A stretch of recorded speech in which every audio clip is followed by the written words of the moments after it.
With the Ghana Meteorological Agency predicting that this year we'll see heavy rains, one area or one neighborhood that is bound to be affected is Sakaman, a part of Dansoman. Many years ago, authorities thought that the flooding that occurred here very often was down to the absence of a storm drain. And so a storm drain was built, or at least work was started. But many years after that, the problem seems to have worsened. We are here to find out why it is so. Why is it that some money and some time and effort has been invested into building a storm drain, and yet houses are getting flooded, lives are getting lost, and property are getting destroyed every time there is heavy rain in this part of Accra? So we are here to find out why this area gets flooded all the time, and I'll be speaking to a resident here to get his understanding and his perspective of the matter. From your understanding, from the many years that you've lived here, why do you think this particular neighborhood suffers every time there's a heavy downpour? Well, in the first place, this area is low-lying. We know that. And secondly, it's at the receiving end of all the flood water from Odoko, Chaba, all those areas, all the Chunibua, all the flood water comes here. So we are the receiving end. So there you have it, the thoughts of somebody who's lived in this neighborhood for 25 to 26 years. So he has seen things happen every time. He's gathered experience, and in his own small corner, he's tried to solve the problem in his home. But the bigger picture is that the citizens here are suffering. They need help from the authorities to make this place a better place to live, because you cannot live in comfort when the rains come down if you know that there's no proper drainage to help you keep your property and lives to some extent very safe. Government has consistently been blamed for almost all the major flooding in the national capital, Accra, over its inability to construct better storm drains and, in some cases, dredge or desailed storm drains. But one wonders whether it's entirely fair to blame the government when, in some cases, citizens are responsible for dumping of waste into these drains. City News' co-judgment takes a look at pollution of the Chemu Lagoon at Shabu, a suburb of Accra. This is the current stage of the once accessible and appealing water body full of aquatic life. But how did Chemwena transform over the years? And people have been coming to fish inside. How did the Chemu Lagoon change all of a sudden to its current state? You know, formerly it's a big lagoon. It's a big one. And people have been coming to fish inside. But we don't know. We don't know what has happening. And all of a sudden, it has changed. It has changed. You know, if there is some customer rights for us to do, we don't know.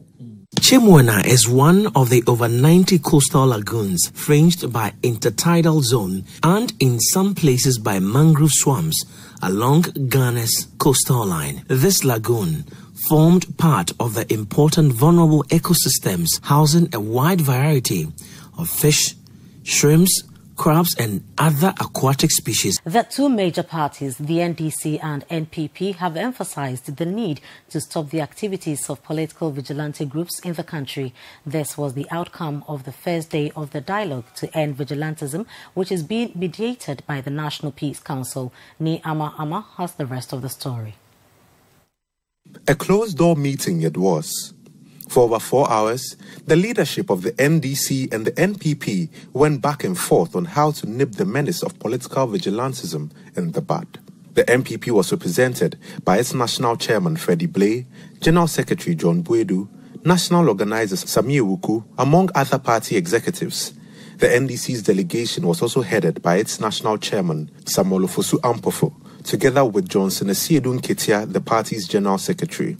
By the end of today's session, both parties had agreed to the obvious. However, they disagreed on what the focus for future deliberations should be. While the NDC wants to tackle political vigilantism, the NPP wishes to zoom in on political party vigilantism.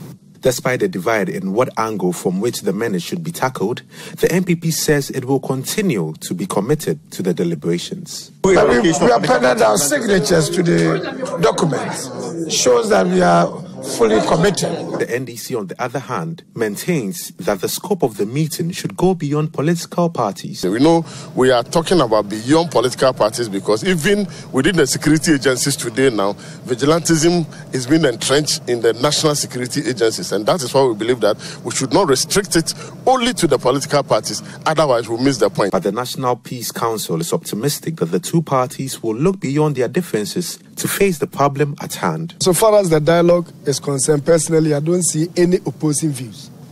I think that they are all speaking the same thing from different perspectives. And that gives us very good assurance that they will listen to what the people are saying. To matters of power, and stakeholders in the Tema Power Enclave have expressed disquiet over the recent cases of vandalism carried out on power installations by some unscrupulous persons within the enclave. The situation has led to the Ghana Grid Company Limited, GRIDCo, threatening to shoot to kill any saboteurs caught trying to vandalize property in the Tema Power Enclave. City News joined a tour of the pipelines that were recently attacked, and there's more in the next report.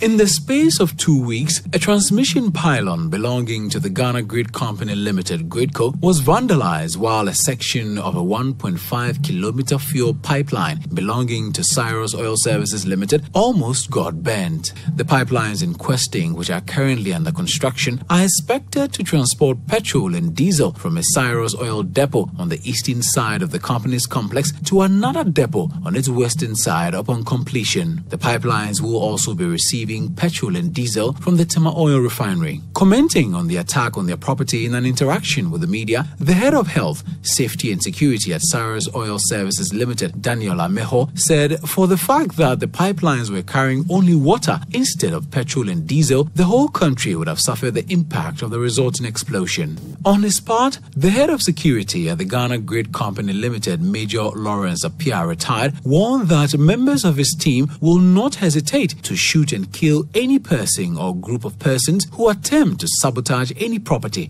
in the Tema Power Enclave. We just want to use your media to tell those who are doing this, those who don't want the good of Ghana, to be very careful and be very firm in what they intend to do, because we are ready. We have the soldiers. Of course, I'm a soldier, and I know that we have rules of engagement, but we will not hesitate if arrest is not possible to shoot to kill, because Ghana must succeed.